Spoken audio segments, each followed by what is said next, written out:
আমার কল্পনায় আমি তোমাকে রোজ জড়িয়ে ধরে কাঁদি। আমার প্রত্যেকটা স্বপ্নে আমি যে রোজ তোমার কোলে মাথা রেখে ঘুমাই। যতটা অথবা যতক্ষণ আমার নিজের অস্তিত্ব আছে সেই ততক্ষণেই তুমি আমার মধ্যে আছো আর থাকবে।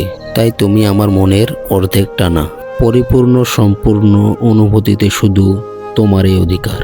যে শূন্য আকাশের নিচে দুজনে একসঙ্গে থাকতাম, দুজনে একসঙ্গে ওই একটাই চাঁদ দেখতাম, সেই শূন্য আকাশের নিচে আজ আমি একদমই একা, রোজ রোজ একা, প্রতিটা নিয়ত একা, দীর্ঘ নিঃশ্বাস ছাড়া আর যে কিছুই নেই। তুমি সব সময় আমাকে বুকে জড়িয়ে ধরে রাখতে, আর আমি তোমার হৃদয়ের আওয়াজ শুনতে শুনতে প্রাণ ভরা এক নিশ্চিন্ত নিঃশ্বাস নিতাম। কিছু দিতে চাইলেই যে তুমি নিতেই না, শুধু সব সময় মুখ ভর্তি হাসি নিয়ে বলতে। তোমার এই মিষ্টি ঠোঁটের মিষ্টতা সব সময় আমার ঠোঁটের সাথেই মিশে থাকুক। উপরওয়ালার কাছে একটাই প্রার্থনা, আমরা যেন একসঙ্গেই থাকতে পারি।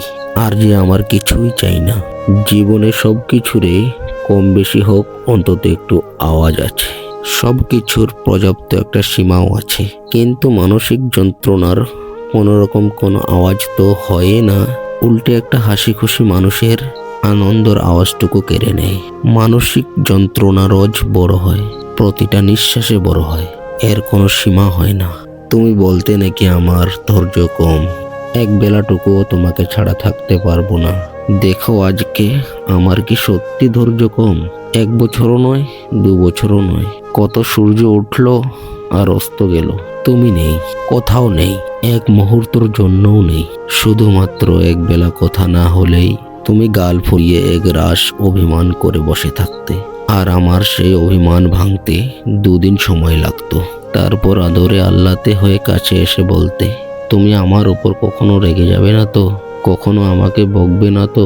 আমি যতই রেগে যাই, যতই অভিমান করি না কেন, তুমি কখনো রেগে যেও না। তুমি রেগে গেলে তো আমি মরেই যাব।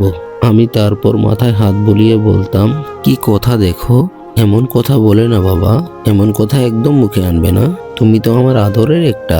এসব রাগ অভিমান করার দায়িত্ব তোমার। আমি সব সময় বলতাম, তুমি যখন ঘুমিয়ে থাকবে তখন তোমাকে দেখব। তুমি বলতে কেন, জেগে থাকলে বুঝি আমাকে দেখবে না? আমি বলতাম, বাচ্চারা ঘুমিয়ে থাকলে না আরো বেশি সুন্দর লাগে দেখতে। আর সেদিন তুমি ঘুমিয়েছিলে, আর আমি তোমাকে সেদিন দেখলাম শেষবারের মতো। বন্ধুরা, যদি ভিডিওটা ভালো লেগে থাকে লাইক কমেন্ট অবশ্যই সাবস্ক্রাইব করবেন।